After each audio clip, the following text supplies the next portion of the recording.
This is my disclosure about Black Lives Matter. My life mattered. Growing up, I was always known as Blackjack. Do you remember those little sweets that you used to get, the fruit salads and the Blackjacks? Where every time the Blackjacks were pulled out, bought from the shop, or shared around, there was always a joke on me. I used to always get cussed about why is there no black Barbie. When I was young, all the kids had these white-faced Barbies. All the time, I kind of felt a little bit different. In school, I used to get bullied for massively. People used to attack my hair. They used to want to try and pull it out when it was tied up. I used to always have to protect my afro. And even in secondary school, I was known as a fighter. Only because a boisterous girl, only because the boys used to try and take out my afro out of my hair. And I used to have to develop a wrap and a grip. I knew how to basically hold on to people's wrists. And I became really bad, a fighter. All because I had to protect myself, because these kids never understood what an afro hair was like, and they knew how much it annoyed me if I would just have my afro out untamed. That went all the way up till I was year 11. And God only knows how I was treated in school by different teachers because of the colour of my skin. The biggest thing I can tell you is that whenever there was trouble in school, whenever something happened, no matter what age group, they'd come to me. I'd get pulled in the office and I'd get asked. I know there's loads of naughty kids out there that once you build a reputation, that's how it is, you know. I'm not saying it's just about my colour. There's loads of things that are affected, but this is how I was treated differently because of my colour. I'd be sitting in my car and people just drive past and they don't let you go. And they're effing and blinding at you in your face. And you think, why? Is it because of the way that I look? Is it because of my colour? People have crossed the road. People in queues may move away. People just look you up and down and give you this look that is based upon our colour. In one of my jobs for one really renowned mental health charities, they treated me differently because of my colour. They told me about no, and no, and no, I can't do certain things just because of who I was. It had nothing to do with my position or my skills or my abilities or why you've employed me to do this job. You've employed me to do this job because my skills tell me that I can do this job. But when I ask certain questions, you say no and you say no. And there was an enjoyment when you look into their eyes at the power of them saying no and not giving us the ability to step into our power. They even put the black kids at risk that I was working with. I say the black kids, but young people I was working with, they put at risk. They wanted us to get gang-affiliated young people to work with each other.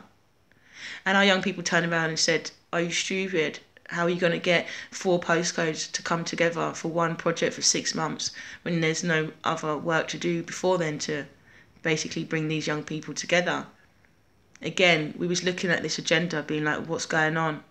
And the deeper and the levels that I go when I spoke to the community in Hackney, I ended up finding out that there's a 15-year agenda just for black lives, young black lives. YBL project. My question was, why is there just an initiative and a project just for black people and mainly black men? You know? There was people going into the city, into the banks, into insurance companies, fighting for positions for black people. The same opportunities for black people. When I went into the police, the Met Police, and you look at, there's a matrix program for all the gangs.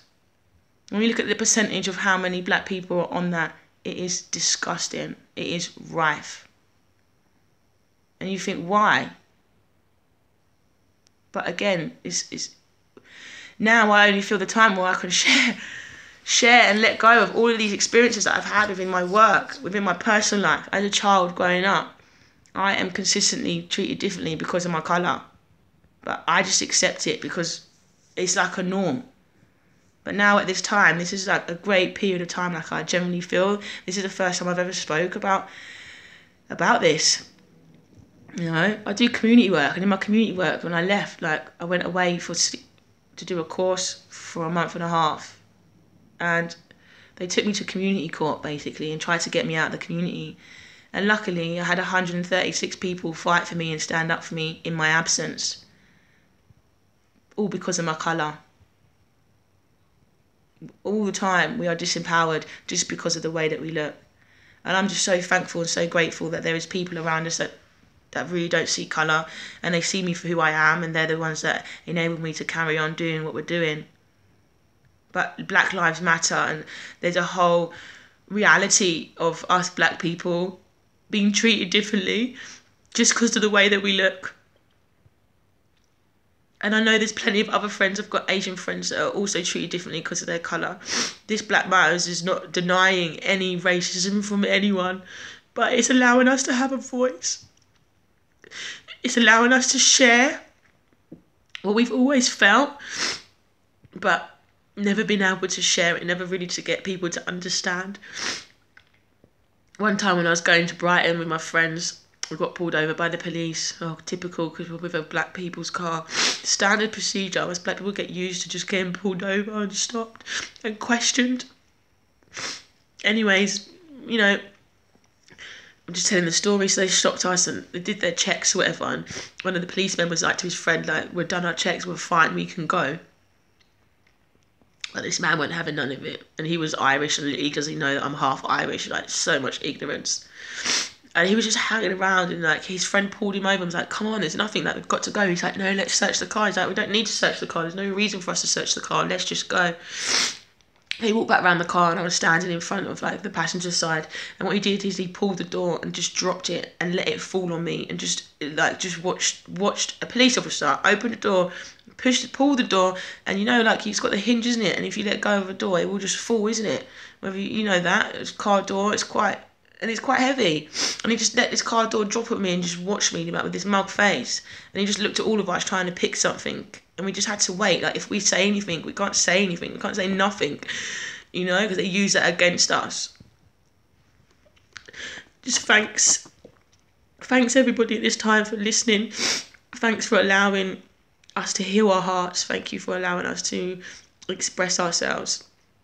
This is the first time I have ever spoke about all of this stuff. This is the first time I've even noticed how upset I was about it. Doing this video, I never knew that I would cry like this. But I'm just turning up.